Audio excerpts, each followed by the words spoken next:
Existem certos comportamentos que, por mais que pareçam inofensivos, desgastam lentamente a nossa dignidade e corroem a nossa força interior. Eles não gritam, não chamam atenção de forma óbvia, mas atuam como uma infiltração silenciosa que, dia após dia, enfraquece a estrutura da nossa mente. Entre esses comportamentos, 3 se destacam como sinais claros de que estamos cedendo mais do que deveríamos: implorar, reagir e se explicar. Implorar não é apenas pedir de joelhos ou suplicar de forma explícita. Muitas vezes, imploramos de maneiras disfarçadas, enviando mensagens que não precisavam ser enviadas, insistindo onde não deveríamos insistir, cedendo a conversas ou atitudes que, no fundo, não nos fazem bem. Reagir, por sua vez, é entregar o controle das nossas emoções para qualquer um que saiba como nos provocar. É como dar ao outro um botão invisível que, quando pressionado, decide o nosso humor. E se explicar demais é viver como se precisássemos constantemente provar ao mundo que temos direito de ser quem somos, justificando escolhas e atitudes que deveriam falar por si mesmas. O estoicismo nos lembra que a verdadeira liberdade começa quando passamos a viver guiados pelos nossos próprios princípios e não pelas expectativas dos outros. Parar de implorar, de reagir e de se explicar não é se tornar frio ou arrogante, mas sim blindar aquilo que é essencial para a nossa integridade. Quando você entende isso, percebe que dignidade não é um prêmio que alguém pode te dar, mas uma decisão que você toma todos os dias, nas pequenas e grandes situações. Neste vídeo, vamos explorar juntos como esses 3 pontos se conectam, formando um código silencioso que fortalece a sua postura diante da vida. Cada parte vai se ligar à próxima, para que você compreenda que a dignidade não está apenas nas grandes escolhas, mas no controle silencioso das pequenas ações. E antes de começarmos, já te peço, se esse conteúdo faz sentido para você, deixe o seu like, se inscreva no canal para acompanhar mais reflexões como essa e escreva nos comentários como um compromisso público com a sua própria postura. Eu me respeito. Implorar é muito mais do que pedir algo de forma insistente. É, na essência, uma postura mental que revela carência, dependência e insegurança. E o mais perigoso é que muitas vezes fazemos isso sem perceber. Não apenas com palavras explícitas, mas com gestos, olhares e até com silêncios carregados de expectativa. Quando você implora, está comunicando, ainda que de forma velada, que aceita estar em uma posição inferior, que precisa do outro para se sentir completo, validado ou seguro. O estoicismo nos ensina que o verdadeiro valor de uma pessoa não está naquilo que recebe, mas naquilo que é capaz de sustentar sozinho. Marco Aurélio dizia que o homem deve bastar a si mesmo, e que depender excessivamente da vontade alheia é se colocar em uma escravidão voluntária. Implorar é, de certa forma, assinar um contrato invisível no qual você entrega ao outro a chave do seu bem-estar. A partir desse momento, qualquer sim ou não que essa pessoa lhe der passa a ter o poder de moldar o seu estado emocional. Há uma diferença crucial entre pedir e implorar. Pedir é legítimo. É reconhecer que todos precisamos uns dos outros e que a colaboração faz parte da vida. Implorar, no entanto, é ir além do ponto saudável. É insistir quando já ficou claro que a resposta é negativa. É tentar convencer alguém a ir contra a própria vontade para satisfazer a sua. É se colocar em um patamar inferior, como se o que você deseja só pudesse ser conquistado à custa da sua dignidade. Pense em alguém que quer manter uma amizade ou um relacionamento que já está esfriando. Essa pessoa começa a enviar mensagens todos os dias, mesmo quando não recebe resposta. Tenta puxar assunto de qualquer jeito, manda fotos, memes, perguntas aleatórias, tudo para provocar alguma reação. E quando o retorno vem, muitas vezes é curto, frio ou até indiferente. Ainda assim, ela continua insistindo. O que está acontecendo ali? Uma súplica silenciosa por atenção. Não é um gesto de conexão genuína, é uma tentativa desesperada de segurar algo que já não existe da mesma forma. No ambiente profissional, um funcionário que está constantemente buscando elogios do chefe. A cada tarefa concluída, corre para perguntar se ficou bom, se foi útil, se está no caminho certo. O desejo de agradar é tão grande que começa a transparecer insegurança. E o que era para ser uma demonstração de comprometimento acaba se tornando um sinal de fragilidade. Quanto mais ele implora por validação, menos o seu trabalho é percebido como fruto de confiança própria. O estoico sabe que o respeito que realmente importa é aquele que vem da coerência entre o que pensa, o que fala e o que faz. É por isso que não implora. não por orgulho vazio, mas porque entende que tudo que é dado de forma forçada ou com relutância perde valor. Quando você aceita viver sem o que não lhe é oferecido livremente, você envia ao mundo uma mensagem silenciosa. Eu sei o meu valor e não preciso mendigar aquilo que mereço. E há um efeito interessante. Quando você deixa de implorar, a relação de forças muda. Muitas vezes, aquilo que parecia inalcançável começa a se aproximar.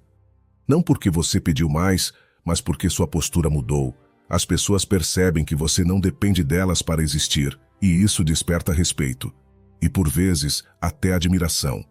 Viver sem implorar é, no fundo, viver com a certeza de que a sua paz, o seu respeito próprio e a sua dignidade não estão à venda. É compreender que o que não é dado de forma espontânea não é realmente seu, e que qualquer conquista obtida à custa da sua própria postura será sempre uma vitória pela metade, carregada de um preço emocional alto demais para ser pago. Se não implorar é sobre preservar o seu valor, não reagir é sobre proteger o seu controle emocional. Reagir impulsivamente é como entregar o volante da sua mente para qualquer pessoa que saiba como cutucar seus pontos sensíveis. É viver à mercê dos estímulos externos, como um barco que muda de direção a cada onda, sem rumo próprio. O estoicismo nos lembra que não são as circunstâncias que nos afetam, mas a forma como interpretamos e reagimos a elas. Epicteto dizia: não é o que acontece com você, mas como você reage, que importa. Essa frase simples e direta é um lembrete poderoso de que, ao reagir no calor do momento, você dá ao outro um poder que deveria ser exclusivamente seu, o poder de decidir como se sente. Reagir não é o mesmo que responder. A reação é automática, instintiva, movida por emoções intensas. A resposta é consciente, pensada, estratégica. A diferença entre as duas pode mudar completamente o rumo de uma situação. Quem reage cede o controle ao ambiente. Quem responde assume o controle de si mesmo. Imagine o seguinte cenário. Você está no trânsito, atrasado para um compromisso importante. Um motorista corta à sua frente de forma brusca. A reação automática seria buzinar com raiva, acelerar para tirar satisfação ou gritar de dentro do carro. Essa explosão pode até dar uma sensação momentânea de alívio, mas só aumenta a tensão, o risco e o estresse. Agora, a resposta consciente seria reconhecer que a irritação não vai mudar o ocorrido, manter a calma e seguir o caminho. Não é sobre aceitar injustiças, mas sobre não permitir que um desconhecido decida como será o seu dia. E no trabalho, um colega faz um comentário sarcástico sobre você durante uma reunião. Se você reage no mesmo tom, o conflito se instala, o clima pesa e, aos olhos de todos, você parece tão desequilibrado quanto quem começou a provocação. Mas, se você mantém a calma, foca no que é importante e não alimenta a situação, a provocação perde força. Muitas vezes, a ausência de reação é o que mais desarma quem tenta tirar você do sério. Não reagir não significa engolir tudo ou ser passivo. Significa escolher com sabedoria quando e como se posicionar. O estoico não se deixa levar por qualquer impulso. Ele entende que a força está no domínio de si mesmo. É como uma fortaleza bem construída.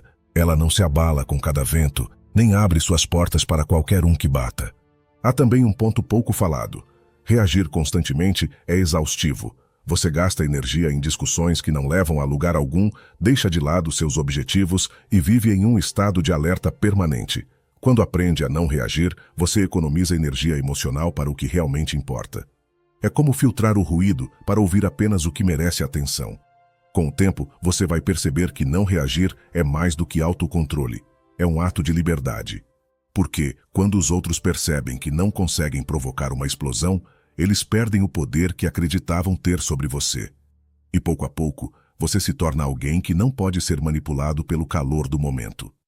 Ao não implorar, você mostra que não precisa da aprovação dos outros para se sentir valioso. Ao não reagir, você mostra que não entrega o seu humor, a sua paz e a sua clareza para qualquer um. Um princípio fortalece o outro, criando uma postura sólida, que não depende das circunstâncias para permanecer firme. Se implorar é ceder o seu valor e reagir é ceder o seu controle emocional, explicar-se em excesso é abrir mão da sua autonomia silenciosa. É viver como se cada escolha, cada passo, cada gesto precisasse ser defendido diante de um tribunal invisível. é se colocar num estado de permanente prestação de contas para pessoas que, na maioria das vezes, não têm nem autoridade nem interesse genuíno em compreender o que você está fazendo. Explicar-se demais cria um ciclo perigoso. Quanto mais justificativas você oferece, mais abre espaço para que os outros opinem, questionem e interfiram nas suas decisões. É como se cada explicação fosse uma porta aberta, convidando as pessoas a entrarem e darem um palpite sobre algo que, na essência, é somente seu. O estoicismo valoriza a clareza interior. Quando você sabe exatamente por que faz algo, não precisa provar nada para ninguém. Sêneca dizia que quem tem a consciência limpa não precisa temer julgamentos. E é exatamente essa clareza que se perde quando a sua primeira reação a qualquer questionamento é se justificar. Mas atenção, não se explicar não é o mesmo que ser rude ou se fechar completamente. É sobre discernir para quem e quando uma explicação é realmente necessária. Quando ela serve para construir, para comunicar, para alinhar, ela é útil. Quando é dada apenas para agradar, aliviar culpa ou evitar que pensem mal de você, ela é um peso que mina a sua postura. Imagine que alguém te convida para sair e você não está com vontade. A resposta direta e respeitosa seria: hoje não, mas obrigado pelo convite. No entanto, a maioria das pessoas começa a entrar em uma espiral de justificativas. É que eu estou cansado, tive um dia puxado no trabalho, preciso acordar cedo amanhã e ainda tenho coisas para resolver. E ao fazer isso, cria espaço para que a outra pessoa tente negociar. Ah, mas é só um pouco, você descansa depois. Dá para acordar cedo mesmo assim. O que começou como uma recusa se transforma em um cabo de guerra emocional. Essa necessidade de explicar-se muitas vezes nasce do medo de ser mal interpretado. Queremos que os outros entendam que não estamos sendo egoístas, que temos motivos legítimos. Mas a verdade é que, por mais que você se explique, sempre haverá quem distorça o que ouve. E, paradoxalmente, quanto mais detalhes você dá, mais munição oferece para interpretações equivocadas. Pessoas seguras não sentem necessidade de justificar cada escolha. Elas sabem que não precisam que todos concordem com suas decisões para que elas sejam válidas. Essa segurança cria um campo de respeito em volta delas, não porque impõem medo, mas porque transmitem clareza.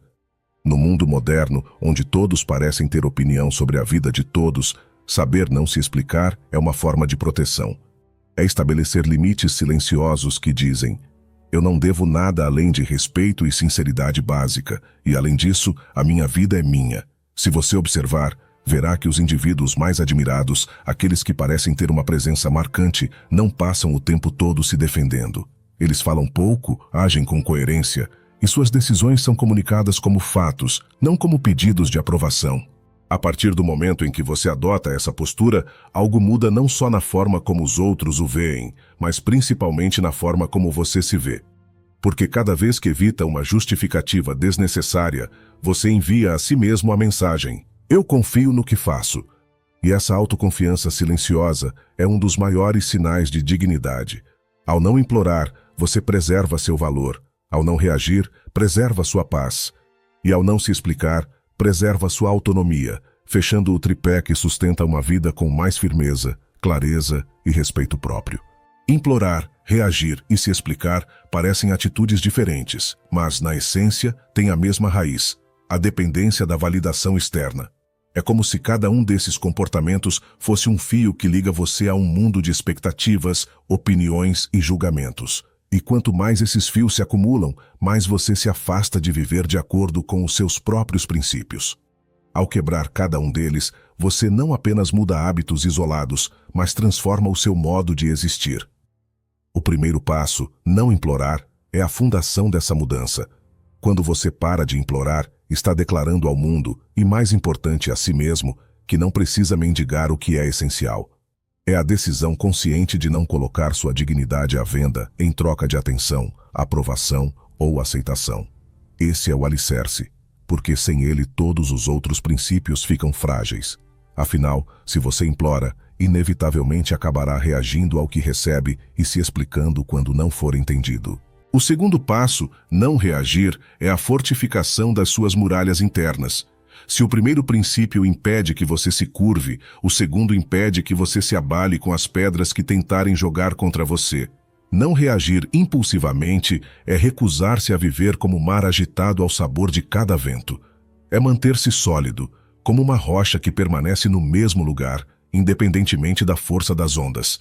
Ao dominar isso, você começa a frustrar os que tentam provocar e, mais importante, começa a perceber o quanto de energia estava desperdiçando em batalhas irrelevantes. O terceiro passo, não se explicar, é o teto dessa fortaleza. É o que garante que, mesmo firme, você não se verá constantemente abrindo as portas para que outros entrem e opinem sobre o que não lhes diz respeito. Ao deixar de justificar cada passo, você deixa claro que suas decisões são guiadas por critérios internos e não pela aprovação de quem observa de fora. Isso fecha o ciclo e cria um sistema de proteção completo para a sua mente e sua postura. Esses três princípios, quando praticados juntos, formam algo muito maior do que a soma das partes. É como um tripé. Se você retira uma das pernas, toda a estrutura perde o equilíbrio. Implorar, reagir e se explicar são pontos frágeis que, quando eliminados, dão lugar a uma postura serena, firme e respeitável. Você não apenas mantém a sua dignidade, mas também atrai um tipo diferente de respeito. Aquele que nasce não do medo, nem da adulação, mas da percepção silenciosa de que você não é fácil de dobrar. E há um efeito colateral poderoso. Ao seguir esses princípios, você começa a inspirar outros a fazerem o mesmo. As pessoas observam, ainda que em silêncio, e percebem que é possível viver com mais autonomia, menos ruído e mais clareza. Você se torna um lembrete vivo de que, no fim, a dignidade não é uma conquista única, mas uma escolha diária. Quando você começa a viver dessa forma, sem implorar, sem reagir e sem se explicar, algo curioso acontece. As mesmas situações que antes pareciam imensas começam a encolher diante dos seus olhos. Aquilo que antes tirava seu sono passa a não ter mais o mesmo peso, e o que antes fazia você perder tempo discutindo ou se justificando se dissolve no ar como fumaça. Não é que os problemas desapareçam, mas é você que muda de tamanho diante deles. E quando você cresce internamente, nada mais parece tão ameaçador. Aos poucos, você percebe que a sua energia não está mais sendo desperdiçada em batalhas que não valem a pena. Você não está mais gastando tempo tentando convencer pessoas que não querem entender, nem respondendo a provocações que só existiam para testar seus limites. Em vez disso, essa energia começa a ser redirecionada para o que realmente constrói a sua vida. A clareza mental que surge é como abrir uma janela em um quarto que estava fechado há anos. De repente, o ar circula, a luz entra e você vê tudo com mais nitidez. E é nesse ponto que a dignidade deixa de ser apenas um conceito e se torna parte da sua identidade. Ela começa a se refletir no seu olhar, na forma como você anda, no jeito que você fala. Sem perceber, você passa a se comunicar de forma mais firme, mais calma e mais direta. As pessoas percebem isso. E mesmo aquelas que não gostam de você, sentem que existe algo diferente, algo que não se dobra facilmente. É o tipo de presença que não precisa de gritos nem de ostentação para ser notada. Mas existe um detalhe que vale reforçar. Viver assim não é um ponto de chegada, é um exercício diário. Sempre haverá momentos em que você será tentado a implorar por algo que deseja muito, a reagir a uma provocação ou a se explicar para aliviar um desconforto. E é justamente nesses momentos que você deve lembrar que dignidade não é gratuita. Ela é conquistada e preservada por pequenas escolhas repetidas dia após dia. Quando o mundo tentar puxar você de volta para o padrão comum, onde todos vivem correndo atrás de aprovação e validando a própria existência através dos outros, pare por um instante e pergunte a si mesmo: isso me aproxima ou me afasta de quem eu quero ser? Essa simples pergunta pode evitar que você dê um passo que vai custar caro para a sua integridade. Se essa reflexão fez sentido para você, e se você ficou até o final deste vídeo, não deixe de fortalecer esse compromisso publicamente. Escreva nos comentários: eu fiquei até o final, para marcar que essa não é apenas mais uma frase bonita que você ouviu hoje, mas um princípio que você está decidido a colocar em prática. E já aproveita para deixar o seu like e se inscrever no canal, porque ainda vamos explorar juntos muitos outros pilares para que você viva com mais firmeza, mais consciência e principalmente com dignidade. Eu espero você no próximo vídeo. Até breve!